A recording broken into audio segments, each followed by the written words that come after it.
Freddy Krueger, also known as the Nightmare. Freddy Krueger was an interesting person to say the least. At least interesting in the eyes of law enforcement. Hiding behind a mask of friendliness, his victims saw a dark side of the man, specifically those children of Springwood. Down in the boiler room, Freddy would have his ways with those little unfortunate souls in his claws. Soon enough, law enforcement and parents all over Springwood caught wind about the unholy acts Freddy has done to their children and trapped him in a place that became his tomb. Engulfed by the flames, Freddy desperately tried to escape the burning hell he was thrown in, but to no avail. As the building burned down with Freddy in it, most thought the monster of Springwood was gone and that the children were finally safe. But the nightmare had just begun. Unknown to the public, supernatural dream demons had blessed Freddy the power to access dreams of the teens all over Springwood, all for him to control and play with his new prey. Consumed with the burning vengeance against those he felt had wronged him, he would make sure no one wakes up from their nightmares ever again. During this, though, he developed an obsession with Nancy Holbrook, but because of this, he underestimated her strength as she managed to weaken Freddy by pulling him out of the dream world with the help from her friend Quentin Smith. In the dream world, he was a god, but in the real world, his weakness showed. Once again, Freddy was defeated and left for dead.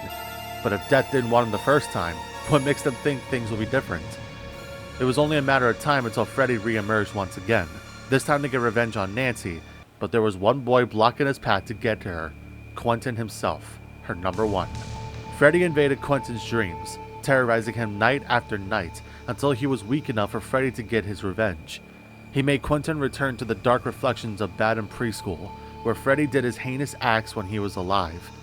Quentin stood in the long corridor with Freddy on the other side, loving the smell of fear his victims had. Freddy gave chase to Quentin until they both end up in Freddy's basement. As he attempts to go in for the kill, it seemed the entity decided now was the time to drag Freddy to its realm. He was at the school again, but something felt different for him. It seemed like his powers were also tampered with, unsure if he either felt stronger and weaker in this new realm. The boy was gone, but he soon saw new prey for him to play with as they were walking by the hallway.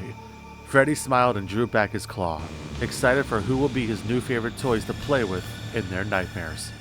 Now, the one thing I'm upset about is that the Freddy that behavior added was from the 2010 remake, and if you guys remember, I'm not really a fan of that. Although, given the current state Robert Englund is in, I understand they didn't really have a choice. But regardless, let's see how he works. The map happens to be filled with particles that cause survivors to fall asleep into the dream world, but Freddy can also just hit them to pull them into the dream world, which causes them to be susceptible to two different traps. One is a dream snare, which causes anyone within it to be hindered and lets Freddy know it's been triggered. The other ones are dream pallets. This puts up fake pallets that cannot stun Freddy, which is very useful during chases. But that's not all. He also has the ability to teleport to any incomplete generators around the map. Blood would start shooting out of the generators, which lets survivors know he's teleporting to one. This could definitely help impede their progress from preparing the generators. So, it seems the entity took quite an interest in his dream powers. To add to the scares for survivors, while they can still hear his terror radius, Freddy is actually invisible to those that are awake. Well, until he gets close enough to them. It's actually good for behavior to rework Freddy recently. Before, you would have the dream snare by default, and you would have to choose the add-on to have dream pallets. In the rework, you get to have both that you can switch to, which actually makes him kind of more fun to play as.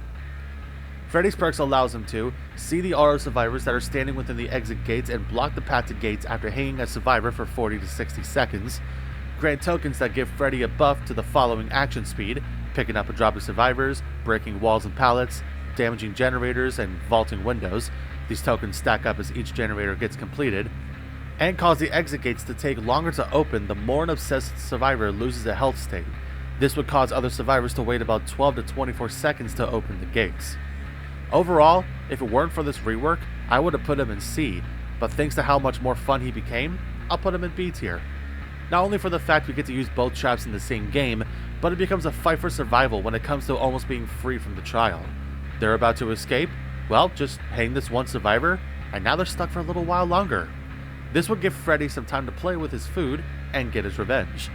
This is why people always say, if you die in your dream, you die in real life. In this case, however, you're just another trapped victim for Freddy Krueger to play with. Enjoy your nightmare.